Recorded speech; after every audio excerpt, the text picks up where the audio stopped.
यूहन्ना की इंजील और उसका चौथा बाब जो 54 आयत पर मुश्तमिल है। फिर जब खुदावंद को मालूम हुआ कि फरीसियों ने सुना है कि यीशु यूहन्ना से ज्यादा शागिर्द करता और बपतिस्मा देता है, गो यीशु आप नहीं बल्कि उसके शागिर्द बपतिस्मा देते थे, तो वो यहूदिया को छोड़कर फिर गलील को चला गया और उसको सामरिया से होकर जाना जरूर था। बस वो सामरिया के एक शहर तक आया जो सुखार कहलाता है। वो उस कित्ते के नजदीक है जो याकूब ने अपने बेटे यूसुफ को दिया था, और याकूब का कुआं वहीं था। चुनाचे यीशु सफर से थका मांदा होकर उस कुएं पर यूं ही बैठ गया। ये 6 घंटे के करीब था। सामरिया की एक औरत पानी भरने आई। यीशु ने उससे कहा, मुझे पानी पिला, क्योंकि उसके शागिर्द शहर में खाना मूल लेने को गए थे।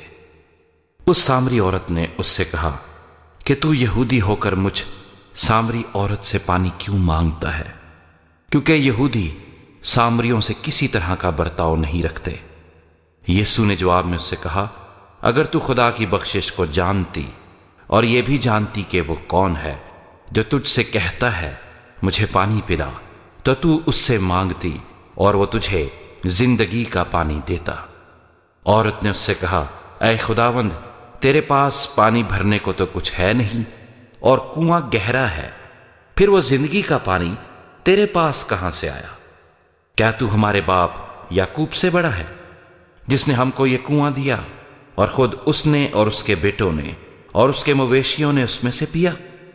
यीशु ने जवाब में उससे कहा, जो कोई इस पानी में से पीता है वो फिर प्यासा होगा, मगर जो कोई उस पानी में से पिएगा जो मैं उसे दूंगा वो अब तक प्यासा ना होगा, बल्कि जो पानी मैं उसे दूंगा वो उसमें एक चश्मा बन जाएगा जो हमेशा की जिंदगी के लिए जारी रहेगा।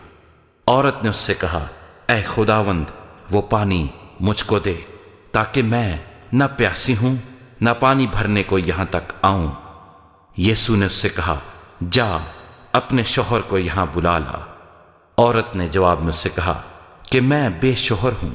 यीशु ने उससे कहा, तूने खूब कहा कि मैं बेशोहर हूं, क्योंकि तू 5 शोहर कर चुकी है और जिसके पास तू अब है वो तेरा शोहर नहीं। ये तूने सच कहा।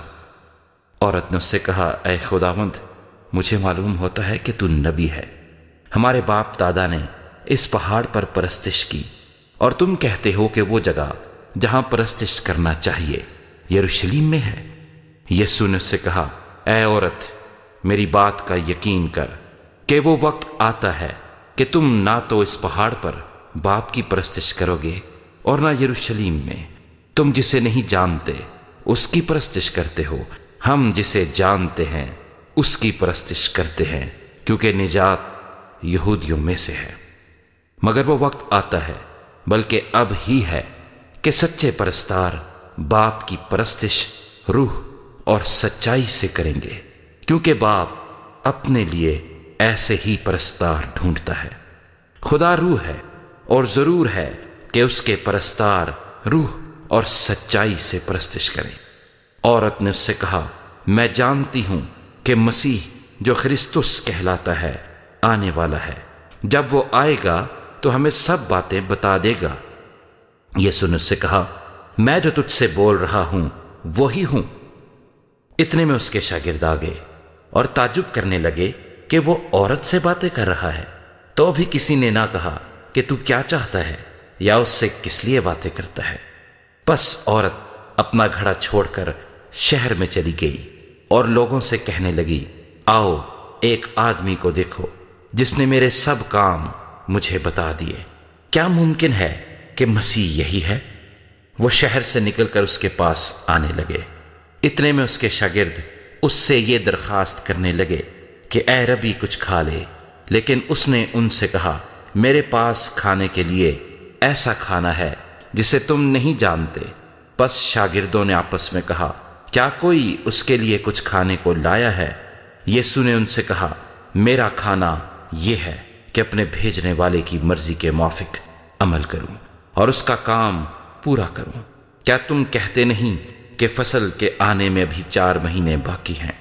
देखो, मैं तुमसे कहता हूं, अपनी आंखें उठाकर کھیتوں پر نظر کرو کہ فصل پک گئی ہے اور کاٹنے والا مزدوری پاتا اور ہمیشہ کی زندگی کے لیے پھل جمع کرتا ہے، تاکہ بونے والا اور کاٹنے والا دونوں مل کر خوشی کریں، کیونکہ اس پر یہ مثل ٹھیک آتی ہے کہ بونے والا اور ہے، کاٹنے والا اور۔ میں نے تمہیں وہ کھیت کاٹنے کے لیے بھیجا جس پر تم نے محنت نہیں کی، اوروں نے محنت کی اور تم ان کی محنت کے پھل میں شریک ہوئے۔ اور اس شہر کے بہت سے سامری اس عورت کے کہنے سے جس نے گواہی دی کہ اس نے میرے سب کام مجھے بتا دیے، اس پر ایمان لائے۔ پس جب وہ سامری اس کے پاس آئے تو اس سے درخواست کرنے لگے کہ ہمارے پاس رہ۔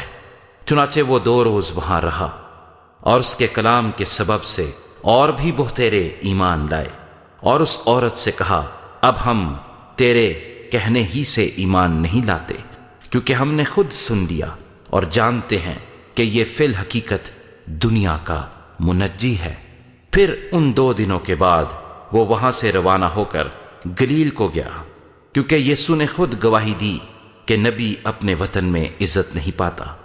پس جب وہ گلیل میں آیا تو گلیلیوں نے اسے قبول کیا، اس لیے کہ جتنے کام اس نے یروشلیم میں عید کے وقت کیے تھے انہوں نے ان کو دیکھا تھا، کیونکہ وہ بھی عید میں گئے تھے۔ پس وہ پھر کانہ گلیل میں آیا جہاں اس نے پانی کو مے بنایا تھا، اور بادشاہ کا ایک ملازم تھا جس کا بیٹا کفرنہوم میں بیمار تھا۔ وہ یہ سن کر کہ یسوع یہودیہ سے گلیل میں آ گیا ہے اس کے پاس گیا اور اس سے درخواست کرنے لگا کہ چل کر میرے بیٹے کو شفا بخش، کیونکہ وہ مرنے کو تھا۔ یسوع نے اس سے کہا، جب تک تم نشان اور عجیب کام نہ دیکھو ہرگز ایمان نہ لاؤ گے۔ بادشاہ کے ملازم نے اس سے کہا، اے خداوند، میرے بچے کے مرنے سے پہلے چل۔ یسوع نے اس سے کہا، جا، تیرا بیٹا جیتا ہے۔ اس شخص نے اس بات کا یقین کیا جو یسوع نے اس سے کہی اور چلا گیا۔ وہ راستے ہی میں تھا کہ اس کے نوکر اسے ملے اور کہنے لگے کہ تیرا بیٹا جیتا ہے۔ اس نے ان سے پوچھا کہ اسے کس وقت سے آرام ہونے لگا تھا۔ انہوں نے کہا کہ کل 7ویں گھنٹے میں اس کی تپ اتر گئی۔